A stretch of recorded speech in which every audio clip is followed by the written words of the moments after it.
નકલી નોટો છાપવાના ગુનામાં પકડાયેલા પ્રદીપ ગુરુજી વિશે ચોંકાવનારી વિગતો બહાર આવી કે તે સુરત શિફ્ટ થયા તે પહેલા રાજકોટમાં સક્રિય હતા અને 5 વર્ષ પહેલા સુધી રાજકોટમાં યોગ ક્લાસ ચલાવતા. પ્રદીપે ત્યાં અનેક લોકો સાથે છેતરપિંડી કરીને તેમનું ફૂલેકું ફેરવ્યું હોવાની પણ ચર્ચાએ જોર પકડ્યું છે. પ્રદીપ સુરત ગયો તે પહેલા તેનો નાનો ભાઈ અમિત જુટાંગિયા હાલ રાજકોટમાં પોતાના ઘરે જ સત્યમ યોગ ક્લાસ ચલાવે છે.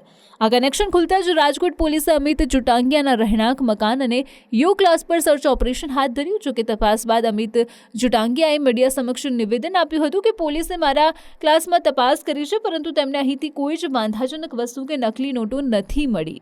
સાંભળો તમે. તમે મને લીધો તો મેં તમારો ઘરની ઝડપી આપી, તમામ વસ્તુ ચેક કરવા દીધી. આ સાહેબ પોલીસ વાળા બધા હતા, બરોબર, બધું મેં ચેક કરવા દીધું. મારી ગાડી દીધી, તમામ વસ્તુ નખથી ચેક સુધી, એમાં મારા ઘરમાંથી કાંઈ મળેલું. જોકે પોલીસે હવે એ તપાસ કરી રહી છે કે રાજકોટમાં ચાલતા યોગ ક્લાસનો ઉપયોગ પણ શું નકલી નોટોના નેટવર્ક માટે થતો હતો કે કેમ.